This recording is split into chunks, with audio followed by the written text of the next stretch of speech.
Hola, ¿qué tal? Buenos días, buenas tardes a todos y a todas. Mi nombre es David Bartlett, yo soy el director de la oficina en México de la Fundación Heinrich Böll, o Boll, que es una fundación política verde alemana. Lo que hacemos es aquí en México y en otros tantos, más de 60 países, apoyar a organizaciones de la sociedad civil y movimientos sociales, básicamente en tres temas: derechos humanos y democracia, temas ambientales.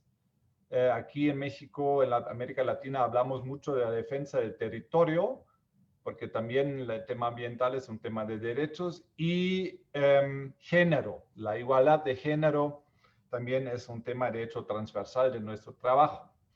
Quiero decirles que el libro Antimonumentos, Memoria, Verdad y Justicia que vamos a presentar y a discutir hoy es uno de al menos 5 libros que nosotros, la Fundación Böll en México, hemos publicado desde el 2019.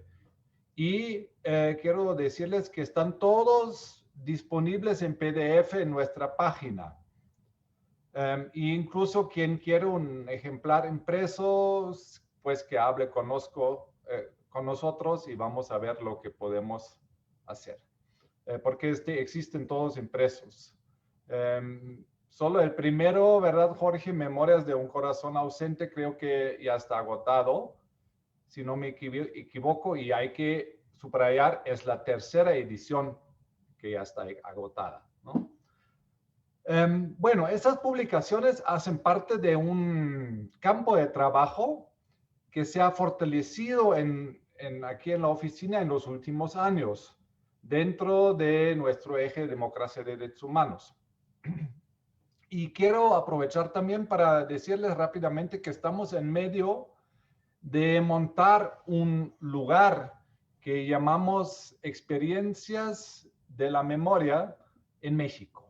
Es un proyecto en línea, pero también un proyecto real, y yo diría mucho más real porque trata de las actividades de memoria, de las personas que entienden que la memoria de personas desaparecidas, de estudiantes desaparecidos, de niños quemados, de mineros soterrados y de las tantas mujeres y niñas asesinadas todos los días, que esta memoria no es algo que se congela en piedras o monumentos monumentales que al final cantan la gloria de una nación abstracta o de un Estado que justo el Estado fue el culpable, el connivente, el negligente, ¿no? El que esconde, que simula, que no hace nada o incluso criminaliza a las víctimas y victima a sus familiares. Es un otro tipo de memoria, ¿no? Es una memoria viva, enojada, inconforme, exigente, sedienta de verdad y de justicia. Y yo quiero mucho agradecer a los colectivos y familiares que confiaron en la Fundación Böll para poder publicar este libro, ¿no? Los padres y las madres, hermanos, hermanas de Ayotzinapa, de la guardería ABC, los familiares de Pasta de Conchos, que ya estuvieron en otra presentación, el colectivo de 68 y también algunos grupos que acompañan el proceso de la antimonumenta, ¿no? Por los feminicidios. Sin esta confianza de ustedes, no habría sido posible este resultado, hay que decirlo muy claramente. Y por eso quiero agradecerles mucho y quiero invitarlos, si ya no lo están haciendo, de participar en este proyecto Experiencias de la Memoria,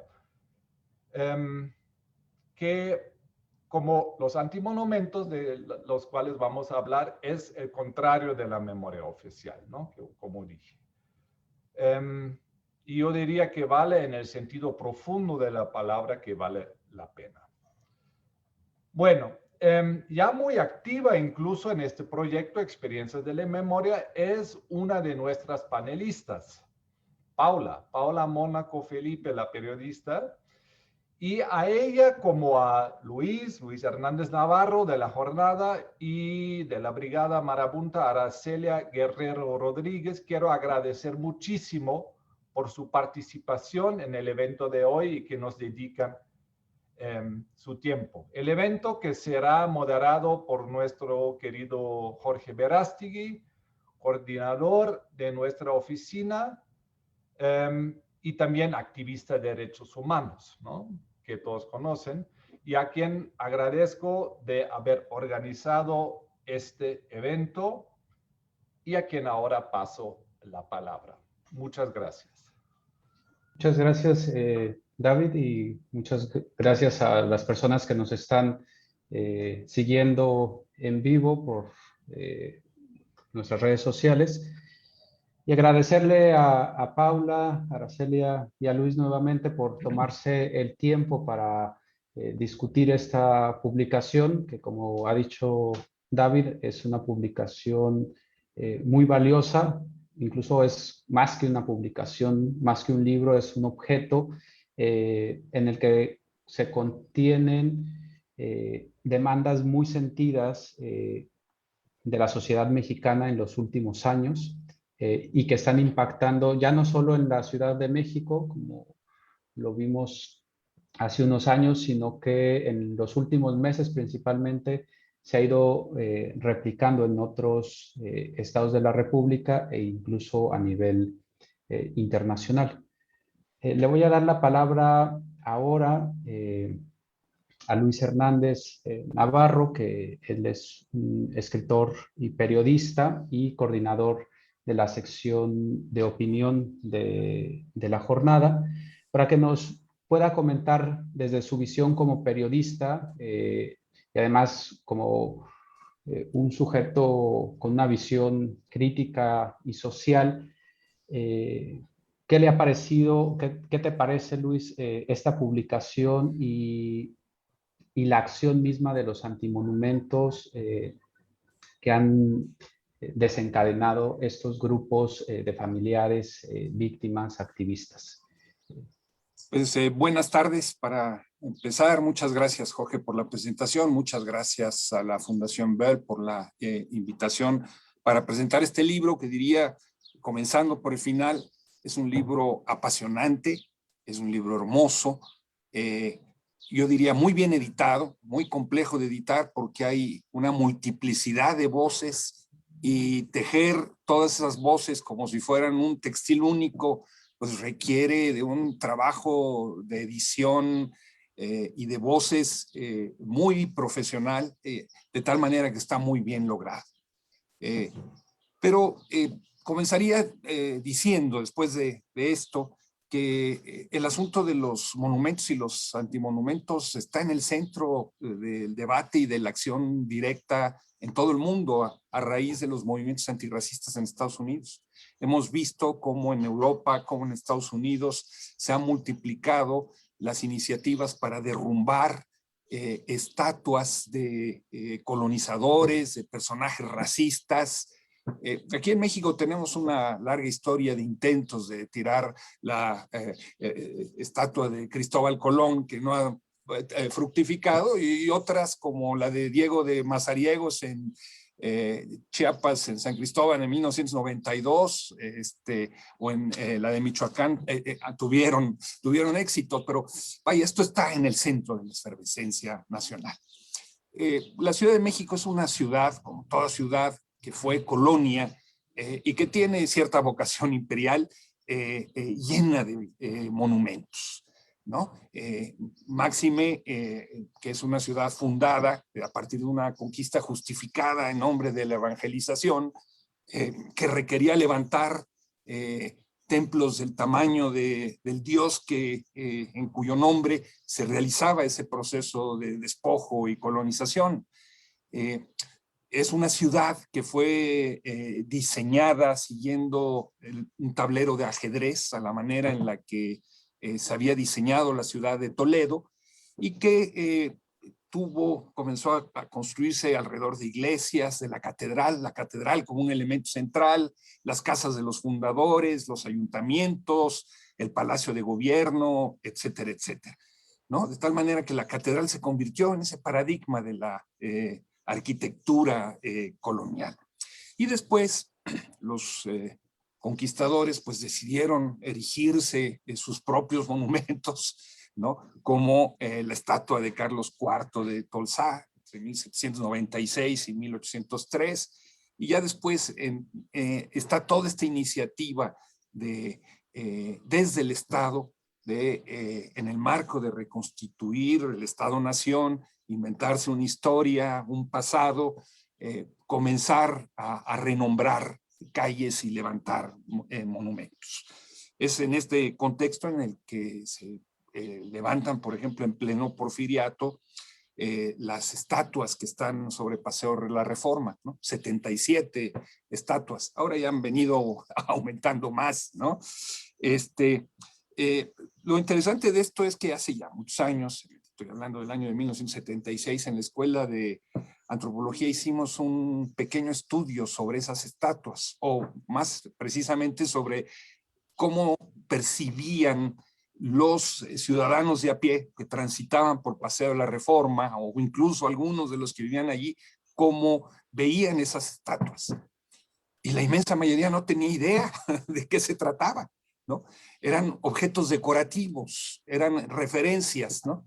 Eran, dicho sea las cosas de esta manera, eran como los indios verdes, ¿no? Una referencia para ubicarse en la cartografía urbana y poderse mover, pero sin el sentido histórico de quienes las mandaron erigir, ¿no? En representación de los estados de la República, todas figuras masculinas quisieron hacer. Dicho sea de paso, digo, bueno, efectivamente todas estas estatuas que casi no fueron desconocidas son estatuas de hombres, y esto trató de ser modificado ahora otra vez desde el gobierno de la Ciudad de México, levantando esta estatua de las heroínas anónimas, ¿no? De la que prácticamente, a diferencia de los antimonumentos, no hay referencia. Estamos otra vez aquí pudiendo ver en carne propia la diferencia que hay entre un ejercicio de la memoria que viene desde abajo como un acto de justicia, de reparación del daño, de denuncia, y un acto de poder inscrito, a lo mejor con mucha legitimidad, de tratar de reivindicar la figura femenina, pero que finalmente pasa desapercibido para la gran población. Hace también algunos años en el Castillo de Chapultepec hicimos una pequeña investigación sobre cómo veía la historia y al mismo castillo la gente que iba al Castillo de Chapultepec. Resultaron cosas muy interesantes, como que uno de los días que más iba la gente eran dos fechas, el 21 de marzo y el 12 de diciembre. Bueno, ¿y por qué? Bueno, pues la razón es muy sencilla. 21 de marzo es el día en el que nació Benito Juárez, ¿no? Y el 12 de diciembre es el día de la Virgen de Guadalupe. De tal manera que había todo un circuito de la gente de a pie que va al Castillo de Chapultepec, que es distinta de los turistas que van al Museo de Antropología, donde iban a ese templo laico que era el Castillo de Chapultepec a venerar a sus héroes laicos, comenzando por Juárez. De la misma manera que veneraban a la Virgen de Guadalupe, veneraban a Benito Juárez. Esa gente tenía una visión muy clara de la historia, en donde se mezclaba lo religioso con lo laico. En la sala de la conquista religiosa, por ejemplo, era común ver a la gente santiguarse, porque aseguraban que los primeros frailes colonizadores eran santitos muy milagrosos, ¿no?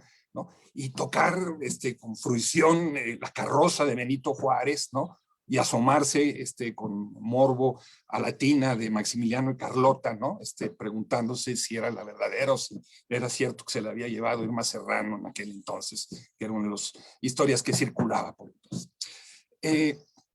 ¿Qué quiero decir con esto? Lo que quiero decir es que en lo nacional popular, en su imaginario, la historia es un elemento vivo. Y hay ciertos monumentos, hay ciertos personajes que son venerados o que sirven como referencia para ese soporte. Pero hay otros elementos, como los que señalábamos hace un momento, los indios verdes o las mismas estatuas de la Reforma, que prácticamente han pasado desapercibido en el imaginario popular de hoy en día.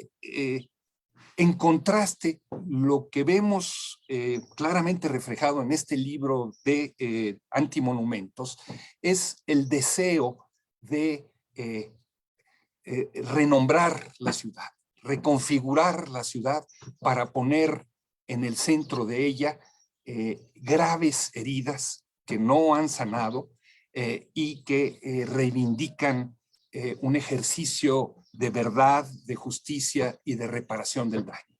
Los antimonumentos que arrancan con la instalación del antimonumento de los 43 y que se siguen de largo, nos hablan entonces de una lucha por tratar de reconfigurar en el imaginario, por lo menos capitalino, ojalá fuera nacional, ¿no? Esta idea de la historia reciente y de los grandes pendientes que hay en el terreno de los derechos humanos. Muy claramente, al calor de las manifestaciones, estos antimonumentos adquieren vida, ¿no? Las marchas de las mujeres se detienen delante de el monumento en contra de los feminicidios, ¿no? Y eso se convierte en un lugar de referencia, está en el imaginario. Pero esto es una apuesta por el tiempo, no sé si realmente sobrevivan estos antimonumentos. Bueno, yo disfruto cada vez que pienso lo que estos corredores de bolsa que entran a la bolsa de valores deben de pensar cuando ven el monumento a los mineros sepultados en pasta de conchos. No sé ni siquiera si se den cuenta, pero quiero imaginar que sí y que ese antimonumento es para ellos una pesadilla recurrente que contrasta lo que hacen con lo que quisieran hacer. Está entonces esa apuesta, que esos antimonumentos se conviertan efectivamente en un llamado de atención permanente para sanar esa herida abierta que no ha acabado de cerrar. Muchas gracias. Muchas gracias, Luis. Justamente creo que esto último que mencionas es algo que cada uno de los grupos ha intentado hacer y por eso las ubicaciones de cada antimonumento, ¿no? ABC justo frente al IMSS para recordarle a la institución el gran pendiente que hay de justicia, pero también como el utilizar el Paseo de la Reforma para interpelar a quienes están transitando por la avenida más importante del país y que se puedan confrontar con estas realidades que aunque parecería que todo el país las conoce, nos damos cuenta que no necesariamente es así. Entonces, ahora le voy a dar la palabra a Paula Mónaco Felipe. Ella es periodista argentina, ya radicada aquí en México desde hace muchos años, que trabaja temas de derechos humanos, integrante también de la organización Hijos, y ella es hija de Esther Silvia Felipe y Luis Carlos Mónaco, quienes fueron secuestrados y desaparecidos en Argentina el 11 de enero de 1978.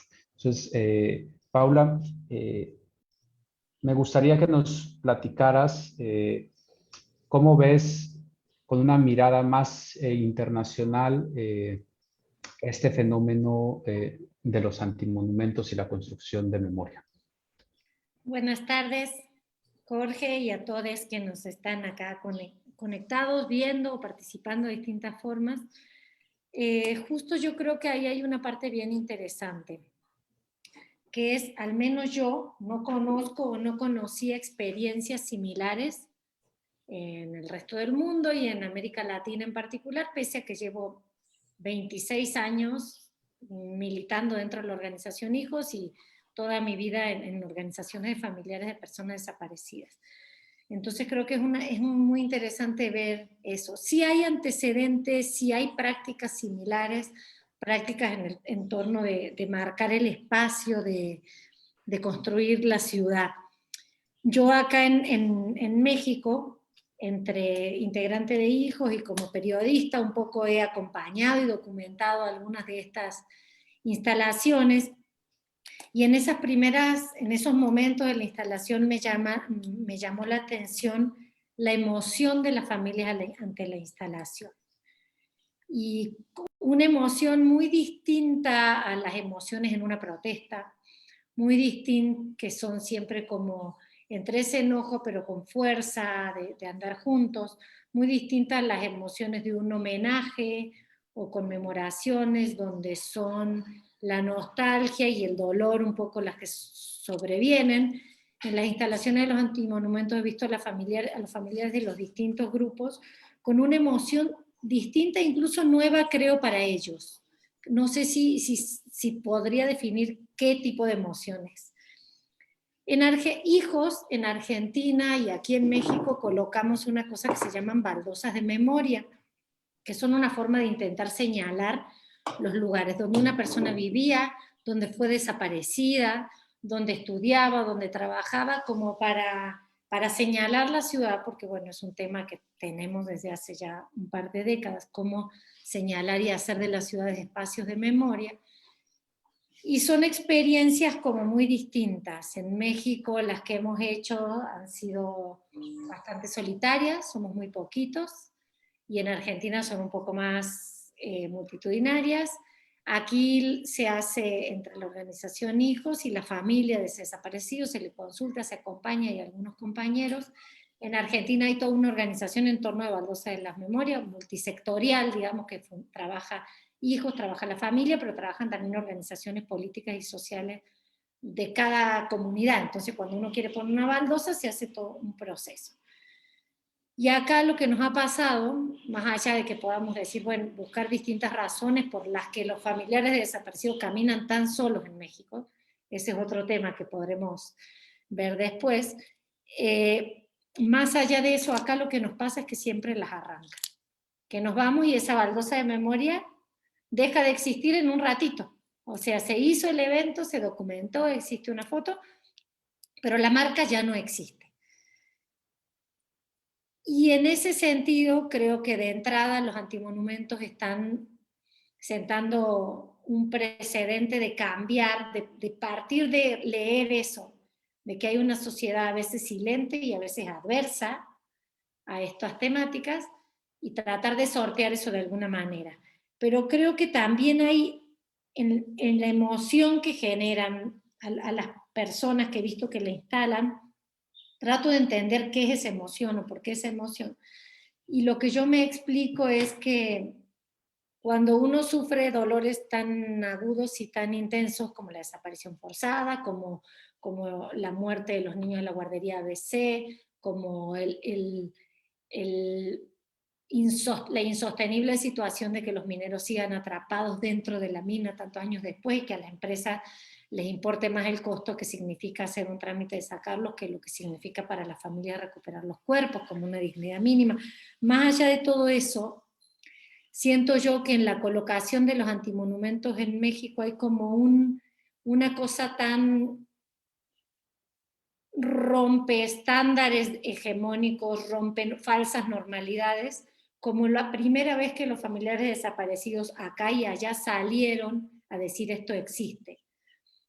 Hay esa emoción que además se repite cada vez, o sea, fue una emoción y una fuerza la de las doñas del Comité Eureka en los primeros años, pero sobre todo en el 78, plantándose en la catedral para no dejar pasar al presidente para que el presidente no pudiera pasar sin ignorar que ya estaban ahí, como lo fue en Argentina y lo han sido las rondas de Plaza de Mayo, de las madres frente al presidente también, al presidente de turno, dictadores.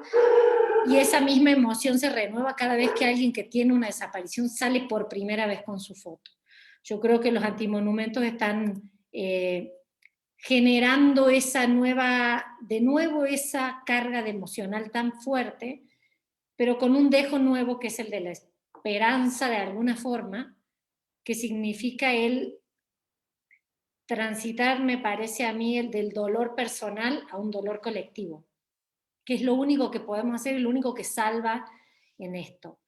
Yo siento que Argentina cambió más hacia la justicia y ojalá México lo esté haciendo o lo haga prontamente, cuando los desaparecidos dejaron de ser alguien que nos faltaba a sus hijos o a sus padres o a sus parejas o a sus hermanos. Cuando el sindicato donde trabajaba empezó a ponerle su nombre a una sala, cuando gente de su misma ciudad empezó a organizar cosas sin que sea que nazca de la familia, cuando maestros comienzan a hablar de eso, porque no siempre fue así. A mí en la secundaria no me enseñaron historia argentina, la dictadura. Yo cursé la secundaria en los 90 y a mí me enseñaron la historia hasta antes del 45, antes del peronismo, antes de todo lo que fuera conflicto. Entonces siento que la emoción esa un poco tiene que ver con que los antimonumentos están haciendo un poco más colectivo el dolor por esas causas. Ya no están tan solos los padres de la guardería ABC, los familiares de Pasta de Conchos, las familias de las mujeres víctimas de feminicidio, los sobrevivientes del 68 y todos los que se han ido instalando. Ahora, ¿por qué hacerlos tan grandes? Para mí ha sido una pregunta, y yo creo que porque son menos fáciles de arrancar, como las baldosas, pero también siento que es justo que sean tan grandes, porque así de grande es la dimensión de los dolores que tenemos en México, donde una masacre tapa otra, donde ya es tan brutal lo que hemos vivido en las últimas décadas que es hasta lógico que nos vamos olvidando. Entonces, como que así cuando uno se hace una notita muy pequeña y luego ya se hace un cartel en la puerta para no olvidar algo, siento que la dimensión de los antimonumentos no solo es para que no los quiten, sino tiene que ver directamente con lo que es el dolor que tenemos, o sea, que es el tamaño de un recordatorio que apenas si le hace un poco de justicia a nuestras deudas, que se transforma en un muestrario de deudas, que señaliza la ciudad, que señaliza la avenida más importante, y como decía Luis, en la puerta de la Bolsa Mexicana de Valores, donde las vidas parecieran que no existieran, donde todo se mide con indicadores económicos. A mí me pasó que también me da cierta como alegría pasar por esos lugares, como a Luis, porque siento que son lugares vivos, porque veo que las familias esas a las que vimos cuando se estaban instalando, que les generaba esas emociones, también empezaron a sentir que tienen un lugar en la ciudad, no solo para su dolor, sino para lo que quieran hacer. Los familiares de Ayotzinapa comenzaron haciendo paradas en el antimonumento de camino al Zócalo y de camino luego al hemiciclo cuando no nos dejaban llegar, y ahora convocan directamente al antimonumento. Este 26 el evento va a ser en el antimonumento. Entonces creo que ahí funciona lo que están proponiendo los antimonumentos, porque pasa a ser un lugar de ellos y pasa a ser, como lo narraba Luisa en el castillo de Chapultepec, estos lugares que no son tan fáciles de analizar, que no tienen un único sentido, pero que sí son como una forma de cómo construimos las ciudades, ¿no? De asumir que las ciudades no solo tienen que ser construidas desde el poder, sino que también hay o puede haber una sociedad activa que se involucre en el dar sentido a esas ciudades. Yo en Argentina no conocía ningún antimonumento ni en ningún otro país. Vi en Colombia una exposición e instalación que hizo la artista Doris Salcedo, que toma armas de los desmovilizados de la FARC y construye un espacio con un piso de eso. Vi en Rosario, en Argentina, una especie de atril que colocaron enfrente de tribunales donde hay adentro fotos de desaparecidos como un álbum, pero no estaba el concepto de antimonumentos. Y a partir de lo que ocurrió en México, los familiares de Federico Tovares, que es un chef desaparecido aquí en el estado de Jalisco, en el marco de esta estrategia de militarización de tareas de seguridad, hicieron un antimonumento. Y a partir de lo que se vio aquí en México, en Guatemala, comenzaron a hacer algo que le llamaron antimonumento. Y a partir de lo que hicieron algunas personas en la Ciudad de México, también en otros lugares del país, se comenzaron a ver más antimonumentos. Yo creo que esto es muy bueno porque es un paso hacia una sociedad más justa, el asumirnos como sociedad, que si el Estado no da justicia, también se pueden construir otras formas de justicia y la memoria es sin duda un camino para eso. Y por último, yo creo que el libro es un gran aporte para que quienes no estuvieron ahí, quienes no pudieron verlo y sentir esa emoción que sentí yo al ver y que traté de documentar de distintas formas, puedan vivirlo como si estuvieron ahí, porque creo que es el comienzo de estas historias. Que no solo, que hay un punto en el medio entre los horrores que nos pasaron, porque nos pasan a todos, esto lo de ABC, lo pasta de conchos no le pasa solamente a la familia, y hay este punto bisagra que son los antimonumentos, del cual yo espero, y creo que es un deseo de todos, que aunque sabemos que son muchas las heridas, se vivan más colectivamente, ¿no? Yo creo que el libro, eso es lo rico del libro, que permite que quien lo lea esté un poquito ahí y no solo se informe sobre esos casos, sino también pueda sentir esa emoción y esa emoción sea un vector activo para cambiar del país de la impunidad a un país con memoria y ojalá con más justicia, no solo simbólica, sino real. Y ahí creo que sería maravilloso que nos contara Aracelia, porque ellos han sido los que han acompañado cómo se vive desde las organizaciones que han estado ahí siempre.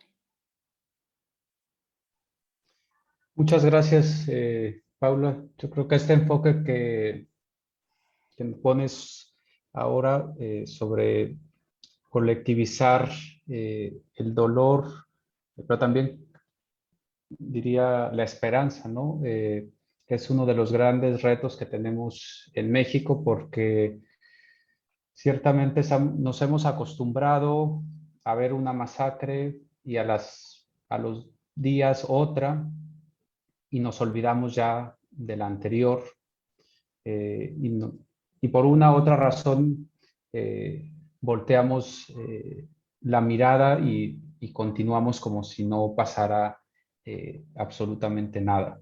Y llevamos, pues eso, más de 50 años con pendientes de justicia en este país que no se logran concretar.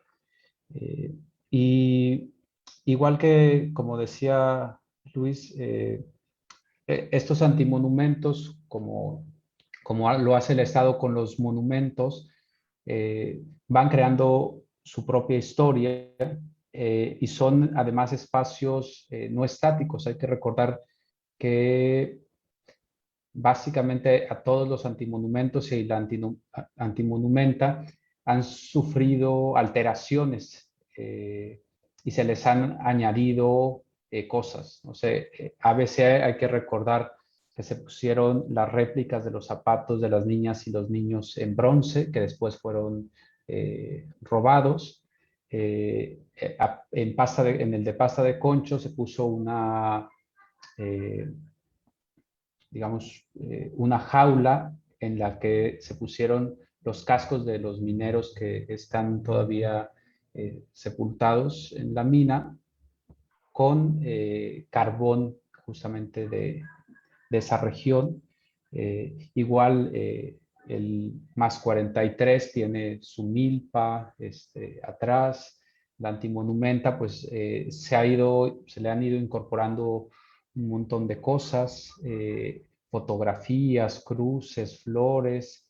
El más reciente por las personas migrantes que han desaparecido y asesinado aquí en México, que está frente a la Embajada de Estados Unidos, también, digamos, ha ido teniendo sus intervenciones. Entonces me parece que lugares que cada uno de los grupos e incluso personas en lo individual han ido apropiándose, le han ido dando sentido y los han ido ampliando. Y por eso creo que no terminan siendo eso, no lugares donde se muere la esperanza, sino se puede gritar más bien la esperanza desde ahí.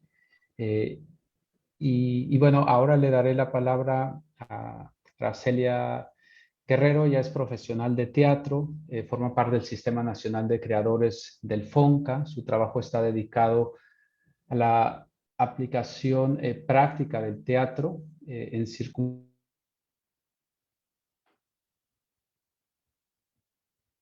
Me muté. Y actualmente desarrolla la propuesta de arte que apapacha, una resistencia artística en colaboración con el Centro Cultural Helénico, que realizará un encuentro nacional con niñas, niños y jóvenes familiares de personas que han sido desaparecidas. Entonces, Araceli, te doy la palabra.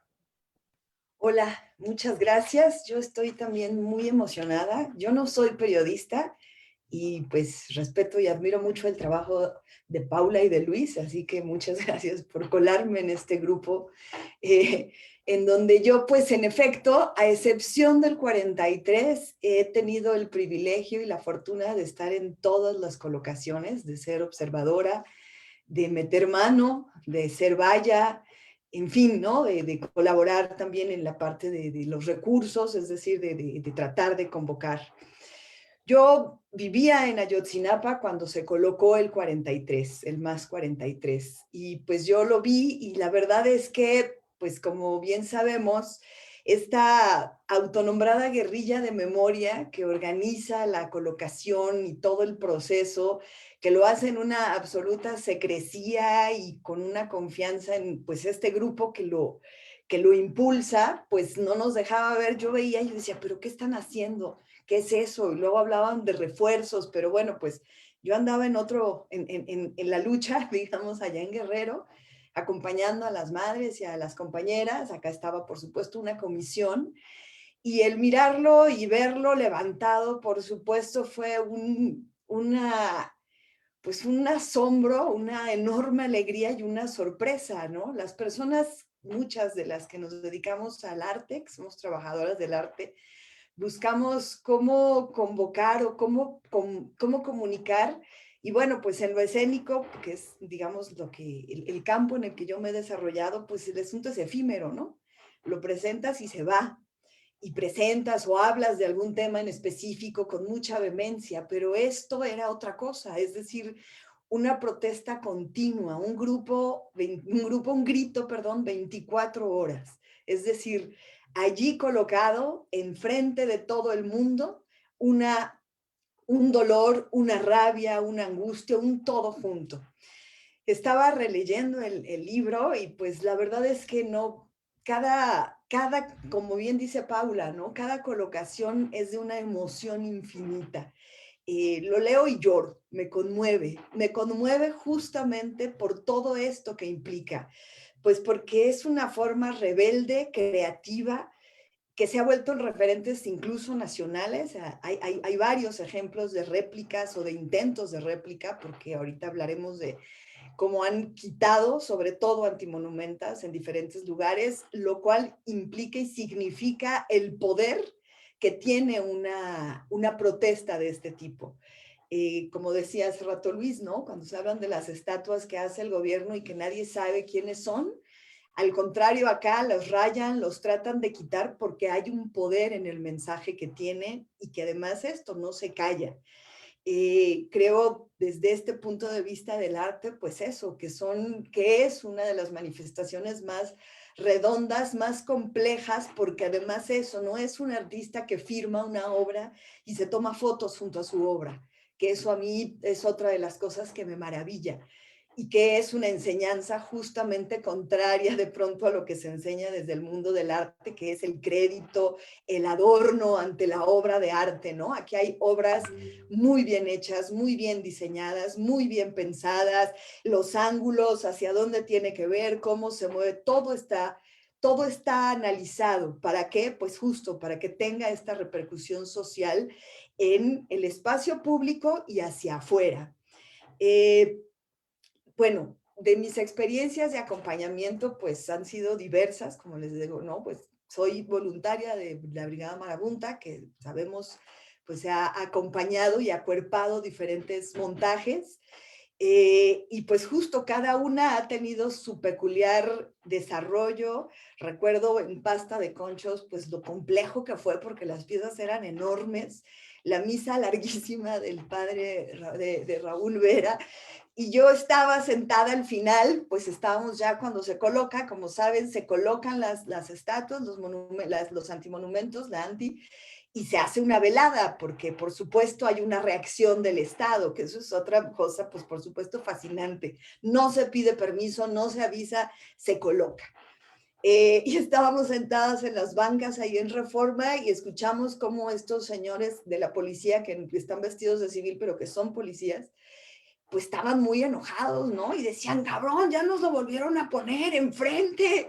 Y uno dice, yo creo que hasta lo planean. Y pues nos daba mucha risa, por supuesto, son planeaciones de meses, ¿no? Pero era increíble para ellos y decían, nos van a regañar, nos lo pusieron enfrente. Y en efecto, ellos miraron todo y no pudieron hacer nada. ¿Y por qué?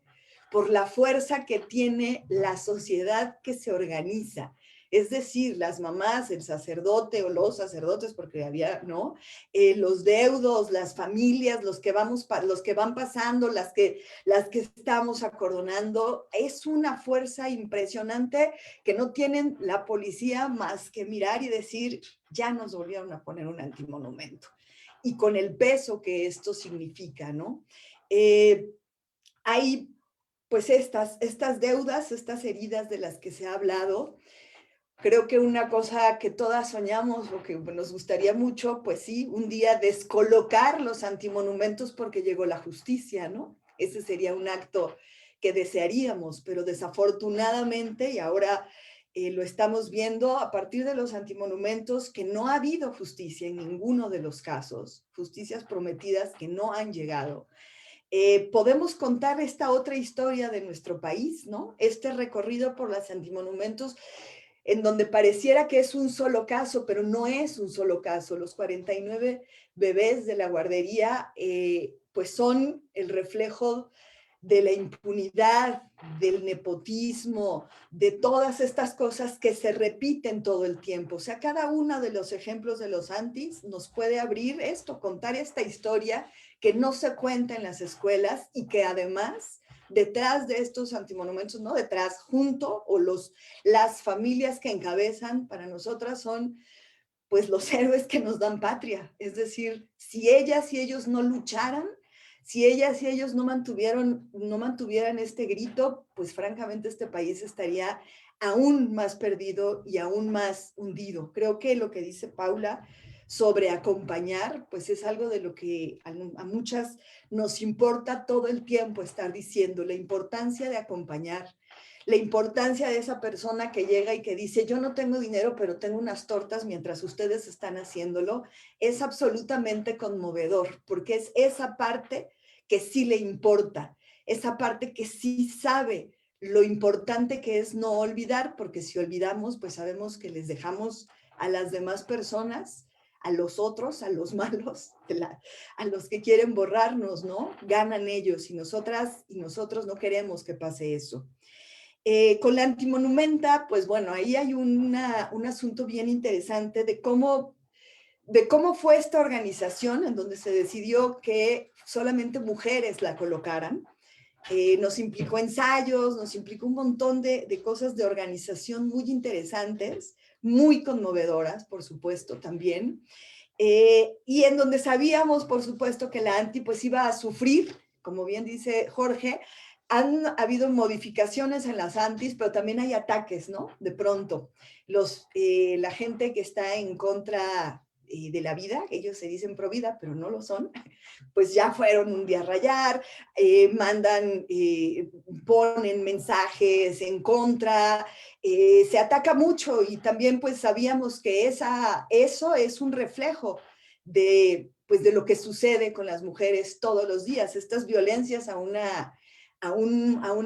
esta antimonumenta, que además me encanta que sea una antimonumenta, ¿por qué le ponemos así? Pues porque queremos, porque se puede, igual que los antimonumentos, porque allí refleja todo. Hay otras antimonumentas que se han colocado en Quintana Roo, en Cancún. En Cancún se destruyó después de este 8 de marzo, fue un grupo a destruirla. En Chiapas, en Tuxtla Gutiérrez, se puso un memorial. Las compañeras decidieron no hacer el símbolo feminista porque pensaban que entonces iba a ser menos atacada. Decidieron colocar la Cruz Rosa, que es emblemática, y la robaron. se las robó el gobierno del estado, se las desapareció. Duró una noche, me parece. En Morelia, el 8 de marzo, después del 8, un grupo de mujeres fue a destruir también una antimonumenta muy, muy linda que habían puesto en la glorieta, en la Fuente de las Tarascas. Y bueno, me parece que eso justamente es bueno, en San Luis Potosí también se destruyó una antimonumenta, me parece que fue la familia de Carla Pontigo, ahora le van a poner un memorial a Carla, pero es muy interesante lo que provoca, ¿no? Es decir, lo que sucede.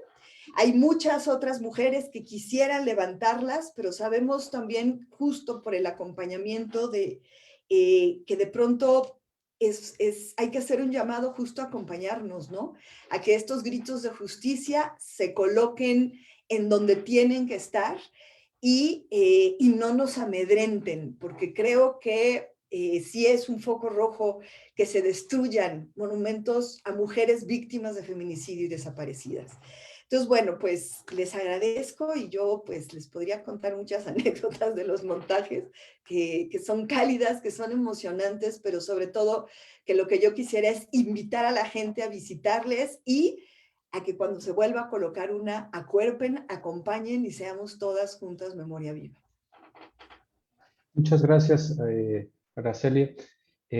Vamos ya con el tiempo encima. Ya llegaron las primeras preguntas, entonces a quienes nos están escuchando y viendo, si quieren realizar preguntas o comentarios en el chat, los pueden hacer en este momento. Voy a leer algunos comentarios. Dice Dolores Rojas, creo que los antimonumentos nos ayudan a atrevernos a dejar el miedo, nos permiten de alguna manera acompañar y quizás a quienes los ponen sentirse acompañados. También dice que cree que aunque se alcance la justicia no se deberían quitar justo para que no se repita, es como su función de memoria.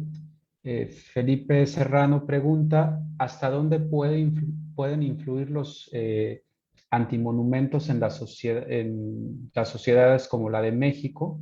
Los antimonumentos son la piedra de toque para instituciones más complejas como monumentos. Y Ana Muller pregunta, bueno, más bien dice, escuchar y leer a Paula Mónaco Felipe siempre hace mucho bien. Y con esta, bueno, con la única pregunta, que es también muy interesante, bueno, dos preguntas, me gustaría darle la palabra justo a Luis para que nos pueda comentar algo al respecto.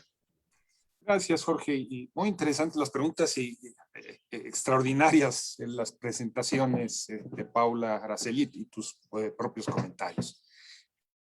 Cuando uno va a las casas ejidales de viejos ejidos, es frecuente encontrarse en sus paredes fotografías ya muy antiguas de quienes fundaron los ejidos. Muchos de ellos ya están muertos, otros murieron en la lucha por la tierra y usualmente esas fotografías están acompañadas de flores, de gladiolas o de las flores que se den por el lugar. Hay en esto un homenaje transgeneracional a quienes fueron capaces en muchas ocasiones de ofrendar la vida para permitirle a los campesinos tener la tierra.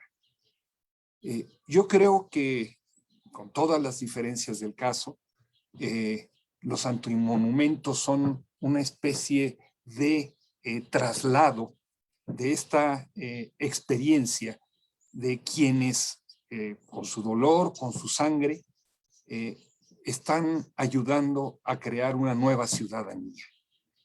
Son monumentos que nos permiten, insisto, tener la memoria viva, pero la memoria de toda esa vida.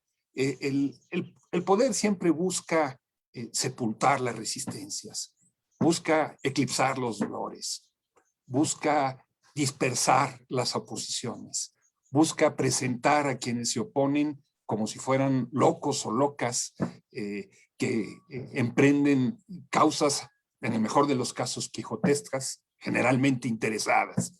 Bueno, lo que un antimonumento nos permite hacer es dignificar esas luchas, enterrar esas resistencias, iluminar esos dolores, mostrar, como se muestra en el libro, que hay una resistencia que es una resistencia de conjunto. Cuando murió Salvador Allende, los obreros de Ciudad Sagún levantaron en Ciudad Sagún una estatua a Salvador Allende en bronce. Incluso donaron sus llaves, las monedas de cobre de 20 centavos que había entonces, ¿no? Y durante años esa imagen de Salvador Allende pues estuvo viva hasta que desapareció la ciudad como una ciudad industrial. Se perdieron los sindicatos que habían dado la lucha y entonces se robaron la estatua de Salvador Allende.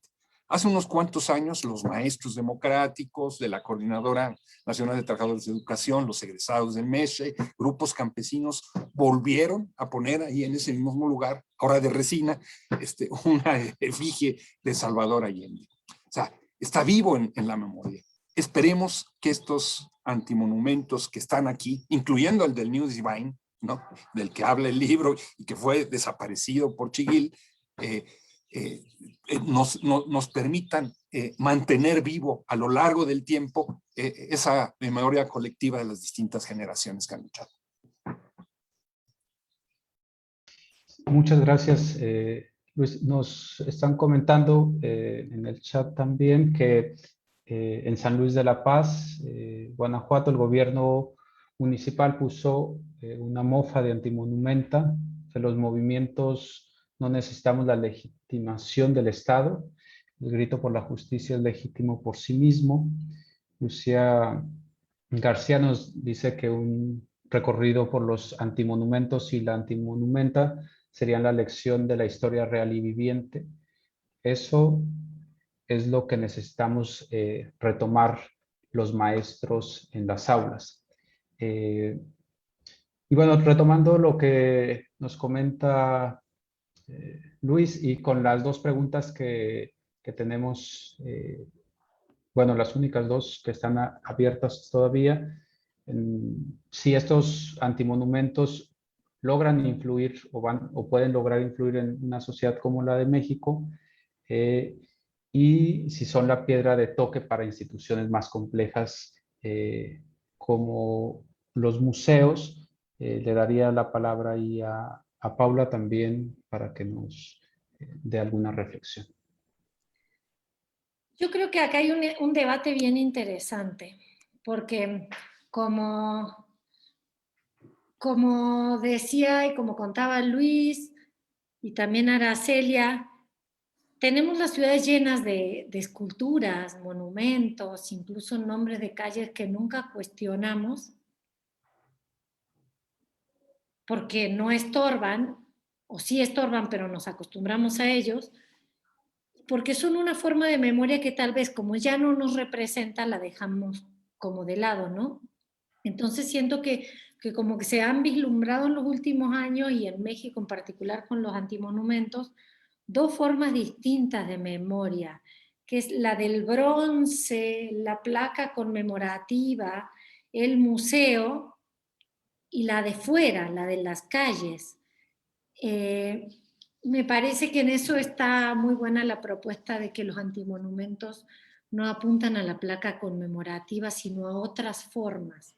No solo a meter el dedo en la llaga, haciendo un acto, digamos, de alguna forma muy cuestionador, sino también el no elegir la placa, el busto y la escultura de rostros, sino nuevas formas, otras, que tengan otro diseño, que tengan colores, que tengan a veces el número, incluso resignificando esto medio vacío que está de moda hace unos años de que uno llega a cualquier ciudad y hay el nombre de la ciudad, ¿no? Para que todos se saquen la selfie, que es como una actitud un poco, además de narcisista, como que muy sin sentido. Si quiero mostrar lo bonito que es una ciudad, no lo voy a mostrar con el nombre, sino con algún lugar de esa ciudad.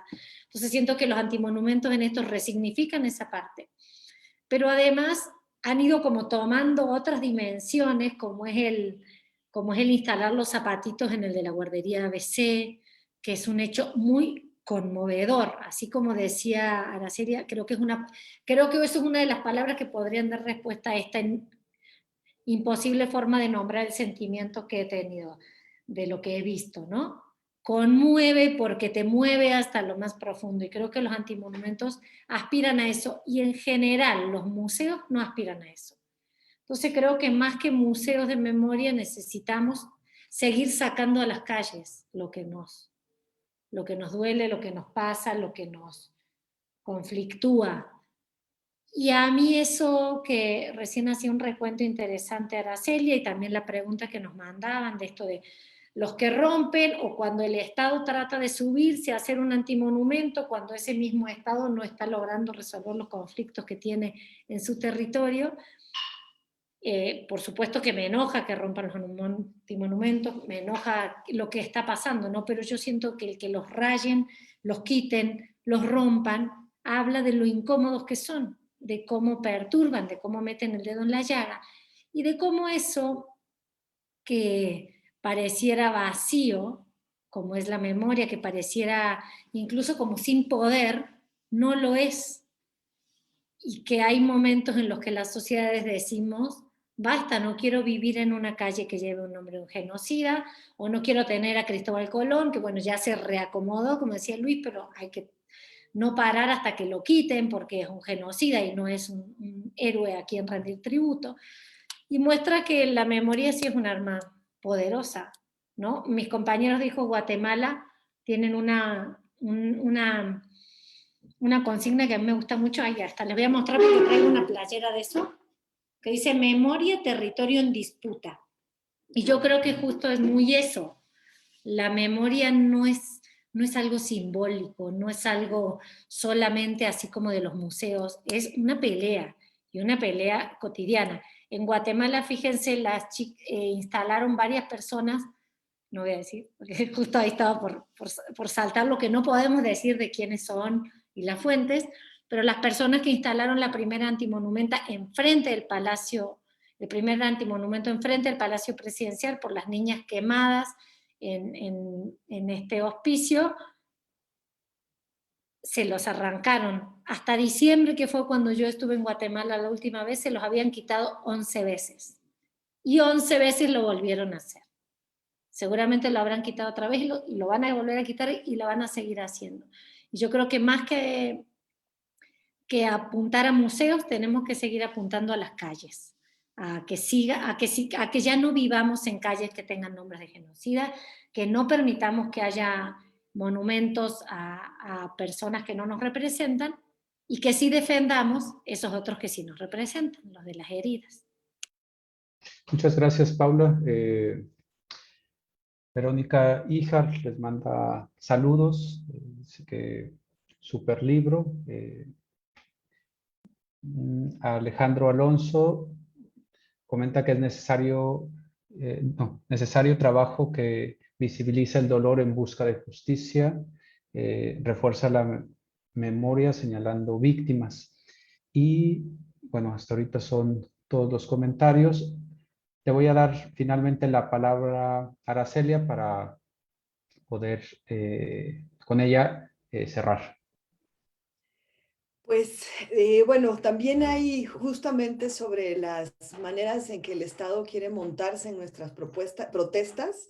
En Michoacán también mandaron a hacer antimonumentas muy bonitas con mariposas monarca, el símbolo del Estado, pero pues justo, ¿no? Se nos alertó porque pues nos mandaron las imágenes, y cuando supimos que eran del Estado, pues ahí también hay una señal justamente del poder que tienen y también de esta necesidad de montarse en las luchas, a veces por moda, a veces por elecciones, en fin, ¿no? Por diferentes causas que no son las nuestras y que hay que denunciar y que no hay que permitir, porque entonces justo sucede lo contrario. Y yo estoy de acuerdo, por ahí creo en el episodio del MAS 43, alguna de las mamás, la primera sensación cuando supo que se iba a hacer o lo que ella interpretó es como hacer una pieza y es como esto ya queda y nuestros hijos ya, digamos, queda como esta pieza que es justo como se usan las estatuas oficiales y entonces se oficializa y entonces ya se cumple con la misión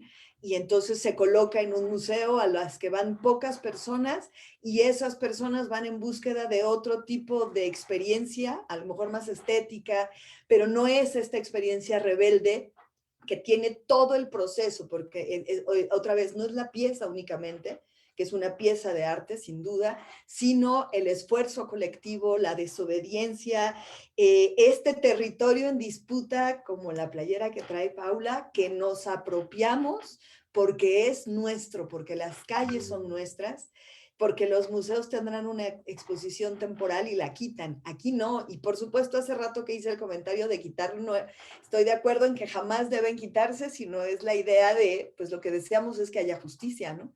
Gritamos todos los días porque haya justicia y nada nos haría más felices que de todos los antis empezáramos con uno al menos. Cárcel a los perpetradores o a los responsables de ABC, las masacres de migrantes, en fin, todo es un corazón que duele y que pues tiene todo el derecho de existir. Y quiero decir algo, también hay un antimonumento de Samir que sí es un busto tradicional, pero es Samir en el Zócalo de la ciudad, lo cual por supuesto pues también es una vuelta a estos personajes y quienes ocupan el espacio público desde el pueblo y la lucha verdadera, ¿no? Y ahí yo quiero agregar una cosa porque me parece muy interesante el comentario que enviaron de que los maestros deberíamos estar acompañando o algo así, llevando a nuestros alumnos a ver esto. Creo que ahí hay una clave, una idea bien interesante para la GOL, ¿no? Acercar a lo mejor este libro a maestros, a lo mejor a los maestros democráticos de la CENTE, para que se multiplique y para que los chamacos y chamacas puedan ver que la memoria no siempre es anquilosada y que las ideas, que la historia también se construye en una disputa, ¿no? De qué recordar y qué no. El año pasado que estuvimos haciendo residencia de arte que apapacha, que es justo manifestaciones artísticas de acompañamiento en diferentes, por ahí surgió también la idea de hacer este recorrido sobre los antimonumentos, o sea, hacer algo entre escénico, didáctico, en el mejor de los sentidos, o sea, en este rescate, porque es justo una narración de una historia que no se nos cuenta, que no se cuenta en las escuelas y que está viva y que es fundamental porque es lo que nos hace ahora, ¿no? Es decir, lo que hace que esta sociedad esté viva y luchando. Entonces, pues están bien padres esas ideas. Claro. No, creo que hay muchos retos y seguramente seguiremos buscando las formas de que este tipo de publicaciones pueda llegar a estos otros sectores a los que tradicionalmente no logramos llegar. Y bueno, ahí siempre en la búsqueda de más personas aliadas para lograr un mayor impacto. A mí me quedaría solamente agradecerles a quienes nos estuvieron siguiendo en la transmisión en vivo, recordarles que esta publicación, como todas las publicaciones que ha realizado la Fundación, las pueden encontrar de manera digital y gratis en nuestra página de internet y algunas de las publicaciones todavía de manera física y también nos pueden contactar por las redes sociales para ver la manera, si quieren un ejemplar en físico, cómo se los podemos hacer llegar. A Luis, a Aracelia y a Paula, agradecerles mucho el tiempo que han dedicado. Ha sido bastante interesante toda esta combinación desde la visión que nos ha puesto Luis, con esta emoción de Aracelia también de ser parte de estos procesos y estos también cuestionamientos que nos ha hecho Paula, con los que creo que nos deja también para seguir reflexionando. Yo les agradezco por su tiempo, por sus intervenciones, y le daría la palabra a David para despedir el evento y también agradecerle a mi colega Jenny de comunicación y al resto de nuestros colegas de la oficina. Gracias. Pues nada, todo ya fue dicho. La única cosa que todavía no hicimos, si no me equivoco, es demostrar, enseñar el libro. Entonces, ese es el libro. Cuarta de forros, así. Y bueno, Jorge ya lo dijo, ¿no? Eso se encuentra en nuestra página y también tenemos ejemplares físicos. Pues entonces agradecer mucho a Paula, a Aracelia, a Luis, y a las y los que estaban asistiendo al evento por Facebook, recordando que nosotros siempre, bueno, no siempre, pero con frecuencia hacemos eventos sobre estos y otros temas que sí consideramos relevantes para el debate sobre la situación actual en México y en América Latina, que no es fácil, pero y por eso aún más es necesario discutirla y ganar nuevas perspectivas, y esperamos que hayamos contribuido un poco con este evento. Muchas gracias y hasta la próxima. Gracias. Gracias.